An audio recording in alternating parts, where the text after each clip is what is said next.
Betmaker Show. This is the odds to win the NFL Coach of the Year analysis and preview for Friday, June 19th, 2020. And now, live from Las Vegas, the host of the Betmaker Show, Brian Blessing. Always a treat talking football. Brian Blessing and Bruce Marshall from the Gold Sheet. We're in Las Vegas, and we're looking ahead to football. Dr. Fauci's not, but we are. Ay, Bruce, really, please. Yes, and all of a sudden, when it looks like the momentum is picking up, and then we have Dr. Fauci stepping back in again. I guess he has his reasons, but how people are reacting what he's saying, because he has, in truth, been all over the map, and I don't want to get too much into that. But the truth of the matter is he's been, wrong with the best of them. Yes, he has. And his words, for whatever reason, he has been crowned the guy that is the voice of this thing. And it doesn't matter what he said that was wrong. It's completely forgotten. And the next thing he says, it's Chicken Little, the sky is falling again. But why out of nowhere? What was it? Okay, let's see. What can I destroy today? Oh, football. Yeah, I don't know. He still resonates enough, or it can be distracting. And I think if there is a greater risk to whatever Dr. Fauci says, Brian, I actually think it's more on the college side is going to be more impacted than the NFL with this. The NFL could certainly. The NFL can soldier on if it has to without fans in the stands. They don't want to do that. But I mean, you're seeing in soccer overseas that it can be done. You can put the show on, and it can look on TV like there's fans in the crowd. They've been doing a great job on this in the games in Spain, and now we're seeing the England games starting to do it as they ramp up the EPL again. So when you're watching this stuff, it sort of looks like there's fans in the stands, and they pump in crowd noise. It's incredible. However, and the NFL, I think, could, if it in a worst case scenario, that's sort of the worst case scenario for the NFL. They could do that. They'll play games with no fans in the stands. It's college football, which I'm more worried about here, Brian. As we've talked before, there are more hoops for the colleges to jump through. There's the thought about getting the students back on campus. I mean, some schools are talking about doing it. Some schools haven't yet. But that seems to be the demarcation point, is if there's not classes going on and there's not kids on campus, then there can't be games. So I think this is more, I think what Dr. Fauci says could end up, however impactful he could still be, but there is more chance it could be impactful on the college side than the NFL. It would take a lot of circumstances to fall the wrong way for the NFL not to play in the fall. It's still a remote possibility. It is a less remote possibility on the college side, I think. The one thing I would say, Bruce, the NBA, the NHL, and we'll get to this, where they're going to go with neutral sites and the players will be sequestered in some sort of Olympic Village type scenario. I wonder if that might not be, and they've not said this, but when we get to the fall, that, okay, teams travel, the road teams coming in, it's basically the same premise, they're coming in. But I wonder if they might not make the home teams, maybe midweek, once you start practicing for a game, that you guys all stay together. And I wonder if there might not be limitations on just, what these guys can do during the course of the week. That, because that's the thing even with the neutral site things. What are you going to do? Put an ankle bracelet on all these guys? Yeah. And, and just how the whole thing operates. Listen, in countries like Germany and Spain, when you can, they're not tiny, but I mean, the travel thing is not, you can get from one end to the other in a train in a few hours in most cases, a little bit more than that, some, but I mean, the travel is a lot easier. The United States is far more spread out. When baseball is talking about opening up, we still don't see the schedule yet. But when it comes out, they're probably just going to be staying in their regions and playing in just West, Midwest, East, whatever. So you're not going to have as much travel. That's an issue they're going to have to deal with. Also, the practice thing too. And as far as the NBA is concerned, one reason they can do this in Orlando better than Las Vegas, and this is why I think they chose Orlando, is just because there's more places for the teams to practice in that complex there too. than they would have in Las Vegas. And I'm still not sure the NBA is going to get going again, but I mean, that's part of it. The NFL's got a totally different thing. Each of these teams have their own. It's hard. You've sort of got to be at your home base to do the practicing, and use your facility, but then that necessitates travel. What I think you might see in the NFL, more likely, there could be some different venues. I'm not sure, although Governor Murphy in New Jersey and Cuomo in New York have said they think they can do the NFL in the fall. We'll see. Governor Whitmer in Michigan, too. I mean, she said that, but I mean, when it comes to it, September's not that far off. Are they actually going to let these things happen in their states? And might some of these games have to be moved somewhere else where they can play? All to be determined. But I think the NFL's got a little bit more mobility in that regard than, say, the colleges do, which is why I think the colleges are still a little bit more risk than the NFL to get going in the fall. All right, as a point of discussion, something a little different. At Circus Sports, they've got odds up to be the coach of the year in the NFL. And it's really interesting, and it's all driven by, where's the money coming in? And some of the names might surprise you. The guy that's been bet down to the favorite with the Chargers is Anthony Lynn at 10-1. At Kingsbury with Arizona has taken a truckload of dough. He's 12-1. So is Matt Patricia and Frank Reich. Of those, I certainly can get on board with Frank Reich. I can too, because one, I don't think Indy was that far away last year. I mean, Indy was in a playoff spot into December, and then the injuries took a toll. They think they've made an upgrade at quarterback, short term as it might be with Rivers, and just getting healthy again. I mean, this may have been a legitimate playoff team anyway with Jacoby Brissett last year, so they figure they may have upgraded a little bit with Rivers. And this was a playoff team the previous year. You can envision Indianapolis winning this year and doing well. And I think that's one thing in the coach of the year. I mean, usually it doesn't all – coaches can do a good job and a real good job at times. Last year, for example, I thought Mike Tomlin did an excellent job considering all the injuries he had, and he was working with a rookie free agent at quarterback for much of the year in Duck Hodges.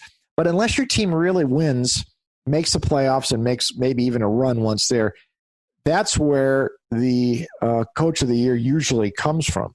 So while I can understand a guy like Patricia getting some support just because if Matthew Stafford is available, then the Lions figure to be better. And maybe even Lynn, because the Chargers were kind of decimated by injuries last year, and Tyrod Taylor has taken a team to the playoffs before. But I don't think either of those teams are a threat to go too far, and still it's unlikely I think they'll even get there. Indy is not that unlikely. I mean, you can see a scenario very easily where Indy makes the playoffs, wins its division, makes the playoffs, and maybe even makes a legitimate run. So I think a guy like Reich would have a better chance in a scenario like that. But it's usually a pretty it's a closed society with coaches who are serious candidates because their teams have to win. You're talking about teams that usually have to get at least into the second round of the playoffs, or at least into the division round. And so it's Belichick, Sean Payton, and guys like Shanahan last year. The one I would be kind of interested in, even though I have been bad-mouthing the Cowboys a lot, I think Jerry is over believes that this team is as playoff ready as he thinks. I could be wrong there, and there is a chance Mike McCarthy could be a significant upgrade on Jason Garrett. Maybe not, but maybe so. The guy has won a Super Bowl in the past. He's been bet down to 14, more accomplished. 14-1. So he would be one, and he's playing in a division where there's a chance. You've got a couple of teams there that are really got questions in the Giants and Redskins. So McCarthy would be one who would kind of get my interest a little bit. And it's not that far-fetched to see Dallas make the playoffs and make a little bit of run when it gets there. So he'd be one I'm looking at too. Funny thing is, you mentioned Belichick, and I would just take a peek, and I would say, whatever you think may or may not happen there, that McDermott's 20-1, but Belichick is 17-1. And, Bruce, you've seen this 1,000 times before. If the Bills win, win the division, take that step forward, finally dethrone these guys. If they're an 11-win team, I think 12's an outside chance. And KC and Baltimore have to play each other, and maybe injuries are always a thing. I mean, I could certainly make a case for McDermott if they win the division that he could be in this discussion. But we've seen this a million times, Bruce. The guy's a Hall of Famer. They've won everything you can win. If they win this division without Brady, by week 9 and week 10, every week they're going to say, this may be the best coaching job that Bill Belichick's ever done in his whole career. I can hear them saying it now. There you go. I was just about to say that I think Belichick actually might offer some value here. And even if they can just make the playoffs, you're right. You're going to hear a lot of that. And it might be warranted here. I mean, maybe it's, he keeps doing it. Well, if he does it with Stidham. Yeah, right. If he do it with Stidham or whoever he might end up bringing in there. What might work against McDermott right now, Brian, even though his price is still pretty appealing, is that the secret's sort of out on Buffalo. I mean, most people, this isn't going to be that much of a surprise. Oh, and they're going to get everybody's best shot, too. Yeah, they will. You're going to know you can't take these guys lightly. The bar has been set kind of high now for Buffalo. So, he's going to have to at least reach that.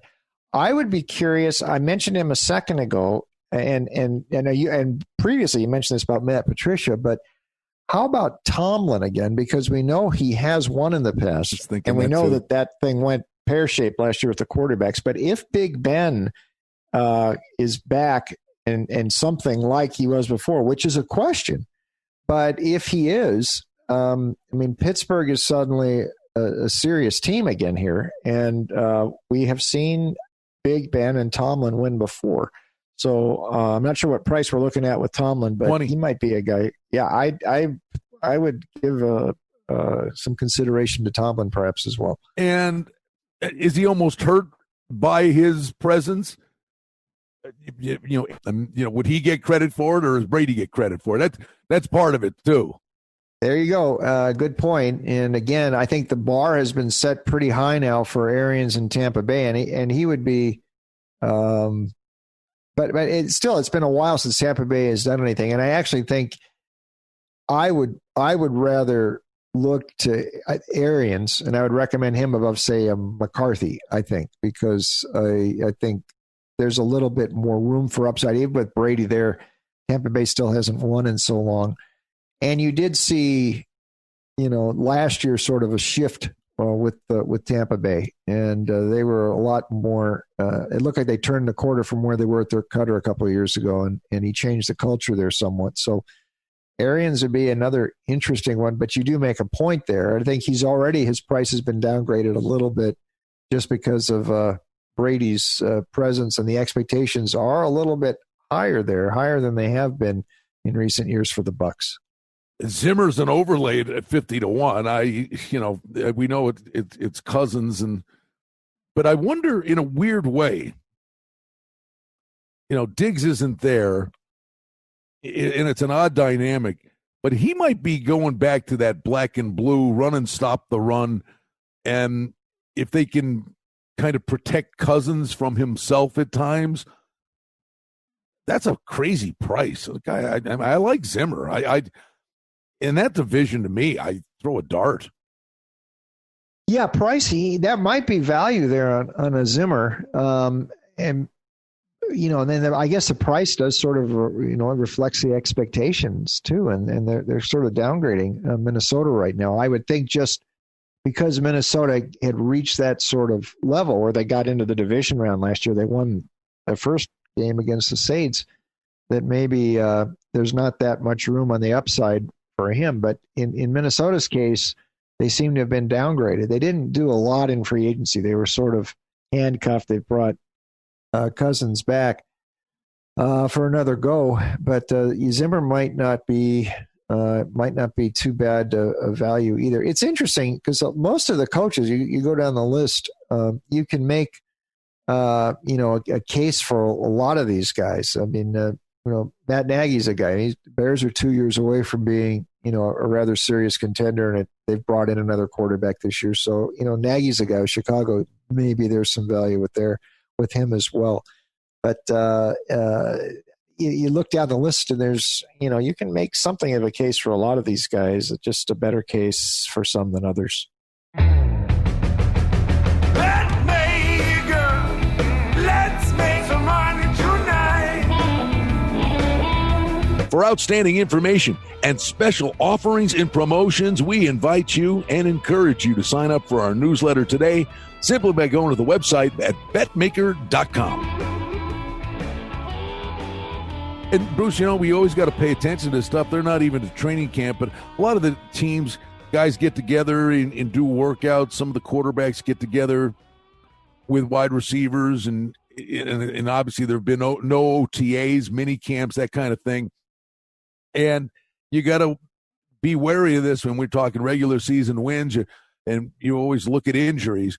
And Deebo Samuel, he's just working out. He's having a pitch and catch session, breaks his foot, and he has surgery, and he says he'll be fine. Of course, he says that. They say it's like an 8 to 10 week injury, and he says he'll be fine. Well, last year, Trent Taylor, his teammate, had the same injury, and that was supposed to be a 6-week thing. Then it became infected, and he ended up missing the whole season. I think, and I thought Amari Cooper really was fine last year, but boy, he had that plantar fasciitis thing, which is a nightmare, and that could rear its ugly head. And it's almost one of those things that never go away. But boy, something as goofy as that, if you're a wide receiver, a foot injury, what kind of impact does it have on the kid this year? And you hope it's not something longer term. And they say, 10 weeks, he'll be fine. That's buyer beware stuff to me. Yeah, and it's like Deebo's talking about 10 weeks, 8 to 10. The 49ers haven't given a timetable yet, and so they're sort of waiting. I'm glad you brought him up, Brian, because this is a sort of, it seems a little bit under the radar, but it's not. Samuel emerged as a very valuable guy for the Niners down the stretch last year. Bruce, if they win the game, and he may still have been, he was a Super Bowl MVP. He was don't you agree? He was the most dominant player on the field in the Super Bowl. He just ended up on the losing side. Yep. And remember, in the offseason here, one of the reasons the Niners didn't keep hold of Emmanuel Sanders, who was going to be free agent anyway, but they didn't make a big attempt to re-sign him, was because they figured we've got Deebo here. Forgot about that. He's the guy. And so Sanders walks, by the way, to the Saints, under the radar, maybe best free agent signing we saw. What he could do there, and adding him to the mix of Thomas. But as far as Deebo is concerned, his absence would hurt the Niners. Now they're holding his breath. On Deebo's timetable, he would still be ready for the regular season, but that's his timetable. We haven't heard the Niners say anything, and like you mentioned earlier here, and in relation to Taylor last year, these sort of injuries don't always heal as quickly as you think. So this could be kind of serious for the Niners. Keep an eye on this one. So it's really kind of the downtime now. That, out of curiosity, as we're hoping, we got golf back in NASCAR, but let's cut to the chase. We all have a lot more time on our hands in terms of that compact schedule where we're running around and on to the next thing, and we still have stuff to do, but there is downtime. Have you changed your approach with what you would normally do at this time of year? Have you looked ahead? Are you doing more work on NFL? Or, I like college football per se. There's a lot of work that would normally be what I'd be doing, is the college football thing. But you wonder if it's time well spent. Yes, I've been not as much with college football. I'll be able to jump into that really quick. We both of us start from different points than other people, Brian, because we're already familiar with this stuff, and we can get back into it much more quickly. That's I think. A great point. And you're not being, and you never are, but you're not being, egomaniacal when you say that. This is our daily routine. Yeah. I do college. I'm already doing on my daily radio show, and we go alphabetically with our friend Mark Lawrence. I've already done the AAC and the ACC preview with his football magazine that's out, and we do a college preview every Wednesday. And it's amazing and the stuff I do with you, Bruce, I apologize for jumping on you, but what your point was, we talk about stuff now. And I swear to you, in the third week of October, I'll go, oh, Bruce Marshall and I, or, oh, that we did that conference preview and said, oh, and in this matchup, you know what I mean? It's like it's a never-ending flow where some of the things we talk about today actually will pop in my head on a Thursday leading into a college football game on a Saturday. We talked about this game. And then I go back and look at my notes. Sure enough, and honest to God, you can look back on something you talked about months ago, and not every game, but you can apply it and go, oh, that's a winner. And because of something we talked about in June. Yeah, I mean, we don't start from scratch in something like this. I mean, because this is what we do. So we can pick up that, I think we can, whenever we pick it up, we're sort of where we left off when we just incorporate the new stuff in. But it's a little dangerous with college football because you're worried, am I wasting my time if these teams aren't going to play? So we're a little bit more cautious with that. NFL starting to look more at that stuff. And as we get into July and into training camps, so I'm sort of on a normal NFL schedule here. It's been some of the other stuff been going on in the other sports where we've had this downtime. I mean, we'd usually be, 3 months into the baseball season, we'd be right now, Brian, and we haven't started at all. It looks like maybe we are going to get something going next month. So that we'll introduce that back into the mix. Thankfully, the last month here, I haven't looked at the German Bundesliga this much in a long time. But you're looking at the crowd, trying to see if you know anybody in the fake crowd. Yes, and it looks like a lot of people I know in the fake the fake crowd. But that's sort of been where I've been filling it in, and I've been making picks and things on Germany and now Spain. So that's been sort of the one change, at least in the last one. I can't even remember what I was doing in April now. That seems like it was sort of a empty hole in time, but I'm sure I was doing some of it was the NFL draft stuff. That's right. We really spent a lot of time getting ready for the draft in April. I'll tell you, life is a funny thing. I just did this 2 days ago. We had Kelly McCrimmon on, the general manager, or it was a press conference from the Golden Knights. And we played a soundbite, and he said, process. It's all part of the process. And I went on this just clown around being a punk. I go, I kind of I like process. That's a good one. But the Canadian guys that now live in the States, I said, process is a good word. I said, I'm a little fed up with organization. It's like when in Rome, man. It's an organization. I says, what are we all going to do down here? Start cavalierly throwing U's into words for no reason. And then the last thing I said, what's next? Are they going to start saying schedule? And you just said schedule. I think it sounds better. Well, you're my international guy. So you got a green light. All my people I talk to in England, and I still do some work over there, and it's all schedule and but they have a different name for it. They call it they have some some different words, but that's one of these. Offense. There's another one too. Remember, yes. We used to. That was whenever the late great Rick Majerus. That's how he used. After I'd hear Majerus in an interview, I'd always start saying offense because he used to say it that way. But I thought that's a funny one too. Oh, Bruce is a resident wordsmith. We always have a good time. So a little fun talking about the coaches of the year, something different. We can dissect positions, and we can go defensive player of the year next week, and kind of go and MVP things along those lines. And these are kind of some things, Bruce, that even though it's just a fun football conversation, sometimes you can talk it out and really point yourself into the right direction.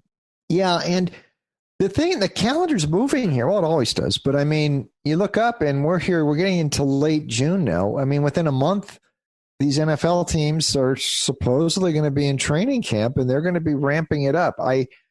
I am the first thing that's going to hit, and you know how much I like NFL preseason. I'm one of the only ones, but you're in that boat too. There's usually good angles that come up. But how they're going to work this in August, if they're going to, I'm assuming they've got the schedule, but it's up there. Now, I don't know if fans are going to be in the stands, but that's going to be our first kind of a test here. And I'm wondering if the preseason is going to be handled a bit different this year by teams than usual. But when you put it in that context, Brian, we are less than 2 months away from the first games being played. It's not that far off, really. But you talk about the preseason, and a lot of times you're trying to read between the lines and wondering if you can trust the information you're getting from coaches. But some of these trends and things are remarkable. Now, and I would say you even build off stuff like that. We know Harbaugh wants to win in the preseason with the Ravens. If you go back now, but now as a result of that, and we're aware of that, all of a sudden I'm like, hey, wait a minute. I remember that. Go look at the Ravens in week 1 the last 4 years. They murder people. So there's a reason to that. Not only does he win in the preseason, it carries them into the opener. Yes, and, it can, and certainly in the Harbaugh Ravens case it does. As far as August football goes, and by the way, every year, it's a different set of parameters, but football in August, preseason, just has to be viewed differently. But that's August. If you want to get involved with the NFL in August, you got to respect some of the preseason stuff. And there have been some very strong, mostly coaching-related things. We talked about Dallas a moment ago and McCarthy. You wonder with him, not necessarily remarkable with Green Bay, but Dallas had been a pretty limp preseason proposition for a while here now, as Jason Garrett was not emphasizing it much. Will that change a little bit with McCarthy coming in? We've seen that before with some coaches coming in and trying to make a statement. I'd also watch Atlanta, which has been a historically bad preseason team for a long time here. And Dan Quinn has obviously not put an emphasis on it, but maybe he will this year. I go way back in thinking about some coaches who were entering very important years, and sometimes just to get the momentum going, they put more emphasis on preseason. I'll never forget John Ralston's last year in Denver. He was starting to feel some heat in 1976. They had a crackling preseason. They had a decent regular season that year, too. It wasn't good enough. He still got fired. But sometimes the coaching things, I think coaches really, there's some patterns to watch in the preseason, and they endure. And Harbaugh's been one of the best on the positive side. Mike Zimmer's been good, too. He likes to win these games. Sean McVay doesn't. Inadvertently, the Rams might win, but he is deliberately low-keying it. And that stuff, they all try to win in the regular season. It's not the same in the preseason, and that's why I like handicapping August better. Well, and let's wrap it up on this one. But I would say there's so much we don't know. What will training camps look like? What will preseason be like? And if it's altered mightily, I think the difference maker is going to be the coaches and the staffs that are able to deal with this. And some will deal with it better than others. And some teams will fail miserably if the routine is altered. Yes, and the coaches are, I think it can be more important than usual, Brian. The one thing I will note just from watching the soccer games thus far, and that's the only sport we've really had to watch, these soccer games from Europe the last few weeks, is that the game itself looks the same.